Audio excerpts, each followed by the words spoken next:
ಶ್ರೀ ಗುರುಭ್ಯೋ ನಮಃ. ದುರ್ಗಾಷ್ಟಕದ 4ನೇ ಶ್ಲೋಕ.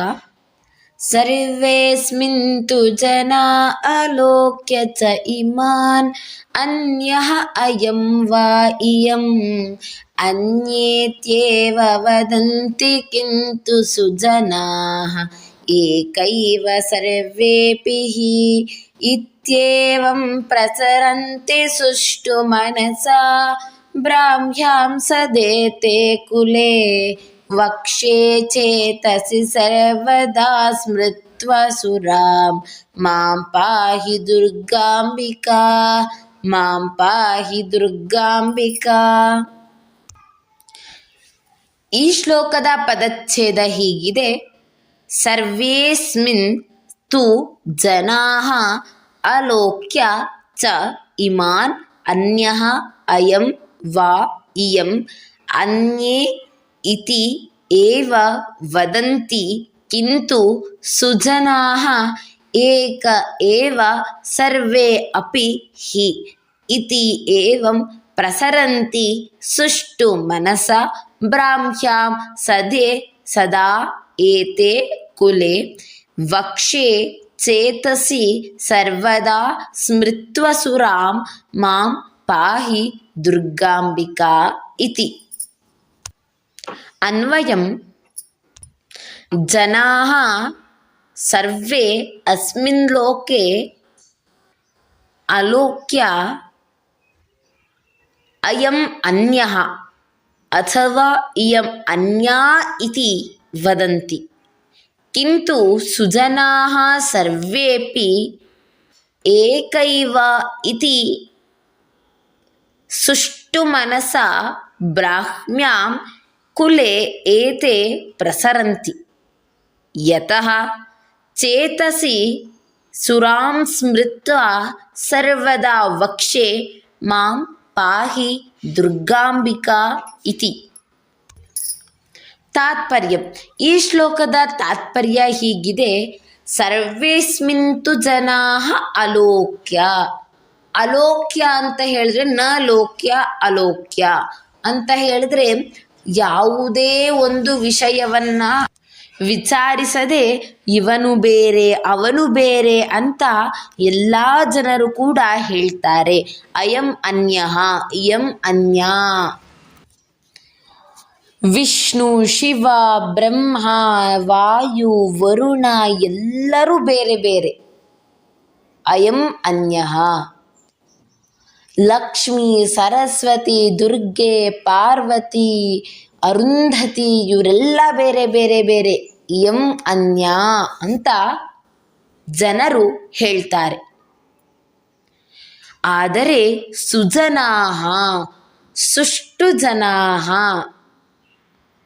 ಸರ್ವೇ ಅಪಿ ಯಾರ್ಯಾರು ಒಳ್ಳೆಯವರು ಇರ್ತಾರೋ ಎಲ್ಲ ಹೇಳ್ತಾರೆ ಎಲ್ಲರೂ ಒಬ್ಬನೇ, ಯಾರು ಬೇರೆಯವರಿಲ್ಲ, ಎಲ್ಲರೂ ಒಬ್ಬನೇ, ನಾಮರೂಪಗಳು ಮಾತ್ರ ಬೇರೆ ಹೊರತು ಪರಮಾತ್ಮನೊಬ್ಬನೇ ಅಂತ ಹೇಳ್ತಾರೆ. ಹೀಗೆ ಎಲ್ಲ ಒಳ್ಳೆಯ ಜನರು ಬ್ರಾಹ್ಮ್ಯಾಂ ಸಂಸ್ಕೃತ ಭಾಷೆಯಲ್ಲಿ. ಯಾಕೆ ಬ್ರಾಹ್ಮ್ಯಾಂ ಅಂತ ಹಾಕ್ದೆ ಅಂತ ಹೇಳಿದ್ರೆ ಇತ್ತೀಚೆಗೆ ಅನೇಕ ಕಡೆಗಳಲ್ಲಿ ನೋಡಬಹುದು ದೇವರ ಸ್ತುತಿಗಳು ಹೆಚ್ಚಾಗಿ ಇರೋದು ಸಂಸ್ಕೃತ ಭಾಷೆಯಲ್ಲಿ. ಅದಕ್ಕೋಸ್ಕರ ಬ್ರಾಹ್ಮ್ಯಾಂ ಅಂತ ಉಲ್ಲೇಖ ಮಾಡಿದ್ದೇನೆ. ಬ್ರಾಹ್ಮೀ ತು ಭಾರತಿ ಭಾಷಾ ಗೀರ್ವಾಕ್ವಾಣಿ ಸರಸ್ವತಿ ಅಂತ ಅಮರವಾಕ್ಯ. ಬ್ರಾಹ್ಮಿ ಅಂತ ಹೇಳಿದ್ರೆ ಸಂಸ್ಕೃತ. ಬ್ರಾಹ್ಮ್ಯಾಂ ಸಪ್ತಮಿ ವಿಭಕ್ತಿ ಏಕವಚನ. ಬ್ರಾಹ್ಮ್ಯಾಂ ಸಂಸ್ಕೃತದಲ್ಲಿ ಸುಷ್ಟು ಮನಸ ಒಳ್ಳೆಯ ಮನಸ್ಸಿನಿಂದ ಈ ಕುಲದಲ್ಲಿ ಪ್ರಸಾರವನ್ನ ಮಾಡ್ತಾರೆ. ಅಂತಹ ದುರ್ಗೆ ಎಲ್ಲರಲ್ಲೂ ಇರುವಂತಹ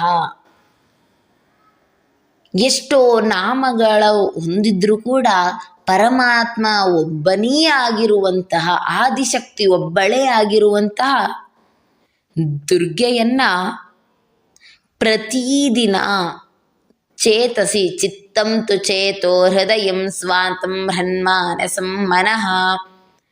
ನನ್ನ ಮನಸ್ಸಿನಲ್ಲಿ ಚಿತ್ತದಲ್ಲಿ ಮಾಂಪಾಹಿ ದುರ್ಗಾಂಬಿಕಾ ಅಂತ ನೆನೆಸ್ಕೊಂಡು ಪ್ರತಿ ಕ್ಷಣವೂ ಹೇಳ್ತೇನೆ ಅಂತ ಈ ಶ್ಲೋಕದ ತಾತ್ಪರ್ಯ. ಇನ್ನು ಭಾವಾರ್ಥವನ್ನು ನೋಡೋದಾದರೆ, ಮೊನ್ನೆ ಹೇಳಿದ ಹಾಗೆ ಏಕೋ ದೇವ ಸರ್ವಭೂತೇಷು ಗೂಢಃ ಸರ್ವವ್ಯಾಪಿ ಸರ್ವಭೂತಾಂತರಾತ್ಮ ಕರ್ಮಾಧ್ಯಕ್ಷ ಸರ್ವಭೂತಾದಿವಾಸಃ ಸಾಕ್ಷಿ ಚೇತ ಕೇವಲೋ ನಿರ್ಗುಣಶ್ಚ. ಈ ಶ್ಲೋಕವು ಉಪನಿಷತ್ತಿನಲ್ಲಿ ಉಲ್ಲೇಖವಾಗಿದೆ. ಏಕೋ ದೇವಃ, ಏಕಃ ಏವ ದೇವಃ, ಇಡೀ ಜಗತ್ತಿಗೆ ಒಬ್ಬನೇ ದೇವರು. ಏಕಃ ದೇವಃ, ಏಕೋ ದೇವಃ ಸರ್ವಭೂತೇಷು ಗೂಢಃ, ಎಲ್ಲ ಭೂತಗಳಲ್ಲೂ ಪಂಚಮಹಾಭೂತಗಳಿವೆ. ಯಾವ್ಯಾವುದು ಅಂತ ನಿಮಗೂ ಗೊತ್ತಿದೆ. ಪೃಥ್ವಿ, ಅಪ್, ತೇಜು, ವಾಯು, ಆಕಾಶ. ಈ 5ರಲ್ಲೂ ಕೂಡ ದೇವರ ತತ್ವ ಇದೆ. ಆ 5 ಪೃಥ್ವಿ, ಅಪ್, ತೇಜ, ವಾಯು, ಆಕಾಶ, ಈ 5ರಲ್ಲೂ ದೇವರ ತತ್ವ ಇದೆ ಅಂತ ಹೇಳೋದಾದ್ರೆ, ಈ 5 ತತ್ವಗಳು ಅಂದರೆ ಪಂಚಭೂತಗಳು ಕೂಡ ನಮ್ಮ ದೇಹದಲ್ಲಿದೆ. ನಮ್ಮ ದೇಹದಲ್ಲೂ ದೇವರಿದ್ದಾನೆ ಅಂತ ಅರ್ಥ. ಹೇಗೆ ನಮ್ಮ ದೇಹದಲ್ಲಿ ಹೇಗೆ ಪಂಚಭೂತಗಳು ಅಡಕವಾಗಿದೆ ಅಂತ ಪ್ರಶ್ನೆ ಬಂದರೆ, ಪೃಥ್ವಿ ತತ್ವ. ಪೃಥ್ವಿ ಅಂತ ಹೇಳಿದ್ರೆ ಮಣ್ಣು.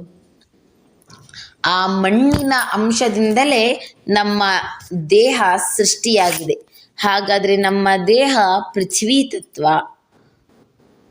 ಅಪ್ ಜಲತತ್ವ. ನಮ್ಮ ದೇಹದಲ್ಲಿ ರಕ್ತವು ದ್ರವ ರೂಪದಲ್ಲಿರುತ್ತೆ. ಆ ರಕ್ತವು ಜಲತತ್ವವನ್ನು ಪ್ರೇರೇಪಿಸುತ್ತೆ. ಅಗ್ನಿತತ್ವ ತೇಜ. ಅಗ್ನಿತತ್ವ ಉಷ್ಣಸ್ಪರ್ಶವತ್ಯ ತೇಜ. ಉಷ್ಣವನ್ನು ಹೊಂದಿದ್ದೇ ತೇಜ. ಹಾಗಾದರೆ ಉಷ್ಣತತ್ವ ಎಲ್ಲಿದೆ ಅಂತ ಹೇಳೋದಾದರೆ, ಉಷ್ಣತತ್ವ ನಮ್ಮ ಜಠರದಲ್ಲಿದೆ. ಜಠರಾಗ್ನಿ, ವೈಶ್ವಾನರಾಗ್ನಿ ಅಂತ ಕರಿತೇವಲ್ಲ, ಅದು ತೇಜಸ್ತತ್ವವನ್ನು ನಮಗೆ ಸೂಚಿಸಿಕೊಡತ್ತೆ. ಇನ್ನು ವಾಯು, ನಾವು ಉಸಿರಾಡ್ತೇವೆ. ಉಸಿರಾಡಬೇಕಾದ್ರೆ ಗಾಳಿಯನ್ನು ನಾವು ಸ್ವೀಕರಿಸ್ತೇವೆ, ಆಕ್ಸಿಜನನ್ನು ಸ್ವೀಕರಿಸ್ತೇವೆ, ಕಾರ್ಬನ್ ಡೈಆಕ್ಸೈಡನ್ನು ಬಿಡುಗಡೆ ಮಾಡ್ತೇವೆ. ಅದು ವಾಯು ತತ್ವ. ಇನ್ನು ಆಕಾಶ ತತ್ವ. ಆಕಾಶ ಅಂತ ಹೇಳಿದ್ರೇನು ಅಂತ ಕೇಳಿದರೆ, ಮೇಲೆ ಕಾಣುವುದು ಅಷ್ಟೇ ಆಕಾಶ ಅಲ್ಲ. ಸಂಸ್ಕೃತದಲ್ಲಿ ಹೇಳುವಂತೆ ಯತ್ರ ಯತ್ರ ಅವಕಾಶ ತತ್ರ ತತ್ರ ಆಕಾಶ ಅಂತ ಹೇಳಿ, ಎಲ್ಲಿ ಎಲ್ಲಿ ಅವಕಾಶಗಳಿರುತ್ತವೆಯೋ ಅಲ್ಲಿ ಅಲ್ಲಿ ಆಕಾಶ ಇರುತ್ತದೆ ಅಂತ ಅರ್ಥ. ನಮ್ಮ ದೇಹದಲ್ಲಿ ಎಷ್ಟೋ ಅವಕಾಶಗಳಿವೆ. ಆ ಅವಕಾಶವನ್ನೇ ಆಕಾಶ ಅಂತ ಕರೀತಾರೆ. ಹಾಗಾದರೆ ನಮ್ಮ ದೇಹದಲ್ಲಿ ದೇವರು ವಾಸ ಮಾಡ್ತಾ ಇದ್ದಾನೆ ಅಂತ ಅರ್ಥ. ಸರ್ವಭೂತೇಷು ಕೂಡ ಸರ್ವವ್ಯಾಪಿ, ಎಲ್ಲ ಕಡೆ ವ್ಯಾಪಕನಾಗಿದ್ದಾನೆ. ಒಂದು ಕಡೆ ಕೂಡ ದೇವರಿಲ್ಲದ ಸ್ಥಳ ಇಲ್ಲ ಅಂತ ಇಲ್ಲ. ಎಲ್ಲ ಕಡೆ ದೇವರು ವಾಸಿಸ್ತಾ ಇದ್ದಾನೆ. ಇದಕ್ಕೆ ಉದಾಹರಣೆ ನಮ್ಮ ಕನಕದಾಸರು. ದಾಸ ಸಾಹಿತ್ಯದಲ್ಲಿ ದಾಸ ಶ್ರೇಷ್ಠರಲ್ಲಿ ಕನಕದಾಸರು ಕೂಡ ಶ್ರೇಷ್ಠರು ಅಂತ ಕೇಳಿದ್ದೇವೆ. ಒಮ್ಮೆ ಅವರ ಗುರುಗಳಾದಂತಹ ವ್ಯಾಸರಾಜರು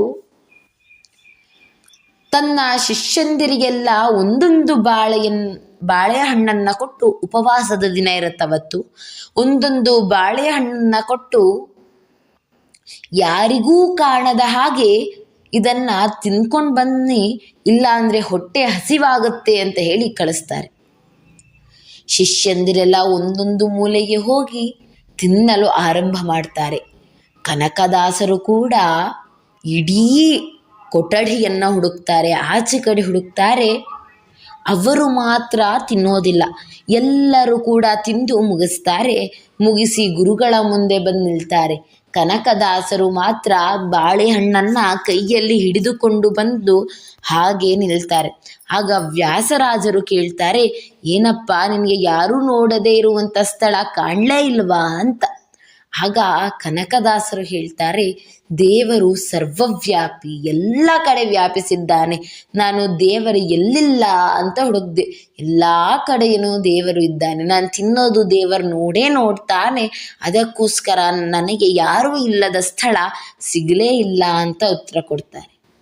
ಹೌದಲ್ವಾ ಸ್ನೇಹಿತರೆ? ಸರ್ವವ್ಯಾಪಿ, ಎಲ್ಲ ಕಡೆ ಕೂಡ ದೇವರು ವ್ಯಾಪಿಸಿಕೊಂಡಿದ್ದಾನೆ. ಕರ್ಮಾಧ್ಯಕ್ಷ, ಕರ್ಮಕ್ಕೆ ಅಧ್ಯಕ್ಷನಾಗಿರ್ತಾನೆ ದೇವರು. ಕರ್ಮ ನಮ್ಮನ್ನು ಹೇಗೆ ಅನುಸರಿಸ್ಕೊಂಡ್ಬರುತ್ತೆ ಅಂದರೆ, ಸಂಸ್ಕೃತದಲ್ಲಿ ಒಂದು ಶ್ಲೋಕ ಇದೆ, ಯಥಾ ಧೇನು ಸಹಸ್ರೇಷು ವತ್ಸೋ ವಿಂದತಿ ಮಾತರಂ ತಥಾ ಪುರಾ ಕೃತಂ ಕರ್ಮ ಕರ್ತಾರಮನುಗಚ್ಚತಿ ಅಂತ. ಹೇಗೆ ಒಂದು ಕರು ಸಾವಿರಾರು ಹಸುಗಳಿದ್ರೂ ಕೂಡ ಆ ಹಸುಗಳ ಮಧ್ಯದಲ್ಲಿ ನನ್ನ ಅಮ್ಮ ಯಾರು ಅಂತ ಹುಡ್ಕೊಂಡು ಹೋಗಿ ಅಮ್ಮನ ಪಕ್ಕ ನಿಲ್ಲುತ್ತೆ. ಹಾಗೆ ನಾವು ಮಾಡಿದಂತಹ ಕರ್ಮ ಯಾವಾಗಲೂ ಕೂಡ ಕರ್ತಾರ ಅಂತ ಹೇಳಿ ಯಾರು ಮಾಡಿರ್ತಾರಲ್ವ ಅವನೇ ಕರ್ತ. ಅವನನ್ನು ಪುರಾ ಎಷ್ಟೋ ಜನ್ಮಗಳ ಕಾಲ ನಮ್ಮನ್ನು ಹಿಂಬಾಲಿಸ್ತಾ ಇರುತ್ತೆ ಕರ್ಮ. ಆ ಕರ್ಮಗಳಿಗೆ ಅಧ್ಯಕ್ಷ ಯಾರು? ಪರಮಾತ್ಮ. ಹಾಗಾದರೆ ಕರ್ಮವನ್ನು ಯಾರು ಮಾಡ್ತಾರೆ ಅಂತ ಹೇಳೋದಕ್ಕೂ ಒಂದು ಶ್ಲೋಕ ಇದೆ, ಕರ್ತ ಕಾರಯಿತ ಚೈವ ಪ್ರೇರಕಶ್ಚಾನುಮೋದಕ ಸುಕೃತೆ ದುಷ್ಕೃತೆ ಚೈವ ಚತ್ವಾರ ಸಮಭಾಗಿನಃ. ಕರ್ತ, ಕಾರಯಿತ, ಪ್ರೇರಕ, ಅನುಮೋದಕ, ಈ ನಾಲ್ಕು ಜನರು ಕೂಡ ಸುಕರ್ಮದಲ್ಲೂ ದುಷ್ಕರ್ಮದಲ್ಲೂ ಭಾಗಿಯಾಗಿರ್ತಾರೆ. ಅಂತಹ ಕರ್ಮಗಳಿಗೆ ಅಧ್ಯಕ್ಷನಾದವನು ದೇವರು, ಪರಮಾತ್ಮ. ಉಪಾಧಿರಹಿತ, ಅವನಿಗೆ ಯಾವುದೇ ರೀತಿಯಾದಂತಹ ಹೆಸರುಗಳಿಲ್ಲ. ಎಲ್ಲವನ್ನ ಹೆಸರು ಇಲ್ಲದೆ ಇರುವವನೇ ಪರಮಾತ್ಮ, ಪರಬ್ರಹ್ಮ. ನಿರ್ಗುಣ, 3 ಗುಣಗಳಿದೆ, ಸತ್ವ ರಜೋ ತಮಃ ಅಂತ. ಸತ್ವಗುಣ, ರಜೋಗುಣ, ತಮೋಗುಣ, ಈ 3 ಗುಣರಹಿತನಾದವನೇ ಪರಬ್ರಹ್ಮ. ಆ ಪರಬ್ರಹ್ಮನು ಎಲ್ಲ ಕಡೆ ಇದ್ದಾನೆ ಅಂತ ಈ ಶ್ಲೋಕದ ತಾತ್ಪರ್ಯ. ಹಾಗೆ ಈ ಜಗತ್ತಿನಲ್ಲಿ ಎಷ್ಟೋ ಜನ ಹೇಳ್ತಾರೆ, ಈ ದೇವರು ಬೇರೆ, ಈ ದೇವರು ಬೇರೆ, ಈ ದೇವರು ಬೇರೆ ಅಂತ. ನಾವು ಅದನ್ನು ಕೂಡ ನೋಡಬಹುದು. ಹಿಂದೆ ಎಲ್ಲ ಜನರು ಬ್ರಹ್ಮನೇ ಶ್ರೇಷ್ಠ, ವಿಷ್ಣುವೇ ಶ್ರೇಷ್ಠ, ನನ್ನ ಇಷ್ಟ ದೇವತೆಯಾದಂತಹ ದುರ್ಗೆಯೇ ಶ್ರೇಷ್ಠ, ಹಾಗೆ ಶಿವನೇ ಶ್ರೇಷ್ಠ ಅಂತ ಜಗಳ ಆಗ್ತಿರ್ಬೇಕಾದ್ರೆ ಭೃಗು ಮಹರ್ಷಿಗಳು ಯಾರು ಶ್ರೇಷ್ಠ ಅಂತ ಪರೀಕ್ಷೆ ಮಾಡಲು ಹೊರಡ್ತಾರೆ. ಆಗ ಅವರಿಗೆ ತಿಳಿದಿದ್ದೇನಂತ ಹೇಳಿದ್ರೆ, ಯಾರೂ ಕೂಡ ಮೇಲಲ್ಲ, ಯಾರೂ ಕೂಡ ಕೆಳಗಲ್ಲ. ಯಾಕಂತ ಹೇಳಿದ್ರೆ ಎಲ್ಲರೂ ಒಂದಲ್ಲ ಒಂದು ಕೆಲಸವನ್ನ ಮಾಡಿಕೊಂಡು ಬರ್ತಾ ಇರ್ತಾರೆ. ಆ ಕೆಲಸಕ್ಕೆ ಅವರವರಿಗೆ ಅಷ್ಟಷ್ಟು ಗೌರವ ಇರುತ್ತೆ. ಹಾಗೆ ದೇವರಲ್ಲೂ ಕೂಡ ಇವನು ಮೇಲು ಇವನು ಕೆಳಗೆ ಅಂತ ಇಲ್ಲ. ಎಲ್ಲ ದೇವರು ಕೂಡ ಸಮ. ಯಾಕಂತ ಹೇಳಿದ್ರೆ ದೇವರು ಒಬ್ಬನೇ. ಒಮ್ಮೆ ಕಣ್ಣು, ಕಿವಿ, ಮೂಗು ಜಗಳ ಆಡ್ತಾ ಇರುತ್ತೆ, ನಾನು ಶ್ರೇಷ್ಠ ಅಂತ. ಆಗ ಕಣ್ಣು ಹೇಳುತ್ತೆ, ನಾನಿಲ್ಲದೆ ಹೋದರೆ ಮನುಷ್ಯ ನೋಡೋಕ್ಕೆ ಆಗೋದಿಲ್ಲ, ಅದಕ್ಕೆ ನಾನೇ ಶ್ರೇಷ್ಠ ಅಂತ. ಅದಕ್ಕೆ ಆ ಒಂದು ದಿನ ಕಣ್ಣನ್ನು ಮುಚ್ಕೊಂಡು ಸಾಗು ಅಂತ ಹೇಳುತ್ತೆ ಕಿವಿ. ಕಣ್ಣು ಮುಚ್ಕೊಂಡು ಮಾನವ ಹಾಗೆ ಮುಂದೆ ಸಾಕ್ತಾನೆ. ಆಗ ಹೇಳುತ್ತೆ, ನೋಡು ನೀನು ಇಲ್ಲದೆ ಹೋದ್ರೂ ಬದುಕಬಹುದು ಅಂತ.